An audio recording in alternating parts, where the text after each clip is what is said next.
اعوذ باللہ من الشیطان الرجیم، بسم اللہ الرحمن الرحیم۔ میرے دنیا بھر کے عظیم ساتھیوں، السلام علیکم۔ ایک لکڑہارا بہت مزدوری کر کر کے اپنے بیٹے کو اس نے بہت اعلیٰ تعلیم دلوائی۔ برسے روزگار تو ہو جانا تھا، لیکن وہ یہ چاہتا تھا کہ میں اپنے والد کا ہاتھ بٹاؤں۔ تو لوگوں نے کہا کہ بھائی اس کی شادی کر دو، تمہیں فائدہ ہو جائے گا۔ اس نے لڑکے کی شادی کر دی، سب گھر میں خوشی ہو گئی، ہر طرح سے سکون ہو گیا، روٹی ٹائم پہ ملنے لگی، باپ کو آ کے روٹی نہیں پکانا پڑتی تھی، پکی پکائی روٹی مل جاتی تھی۔ کسی نے اس کو مشورہ یہ دے دیا کہ اب تم بوڑھے ہو گئے ہو، اب تم عبادت کرو اور لڑکے کو اپنے کام پہ لگاؤ۔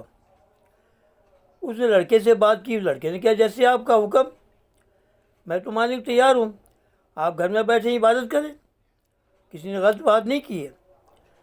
اب وہ صاحب جو تھے وہ گھر میں بیٹھ گئے اور عبادت میں شروع ہو گئے۔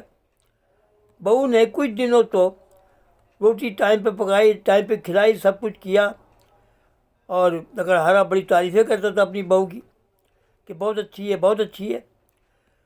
لیکن جب بہو نے دیکھا کہ یہ تو ویلے بیٹھ بیٹھ کے بیمار ہو جائیں گے، تو اس نے ایک دن کہا کہ دیکھیے جی، آپ ایسا کریں، یہ عبادت جو ہے نا، سب سے بڑی عبادت ہے کام۔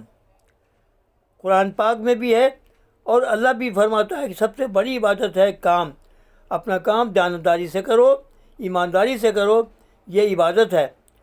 تو تم اپنے کام پہ جایا کرو صبح کو، تو اور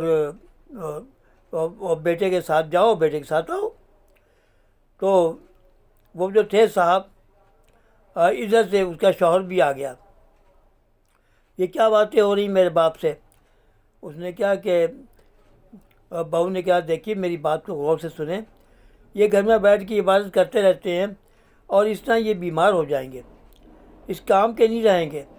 اچھا تو یہ ہے کہ کام بھی کرو، عبادت بھی کرو، کام کے دوران پڑھتے رہو، یہاں بیٹھ کے پڑھ رہے ہو، کام بھی کرو اور پڑھتے بھی رہو۔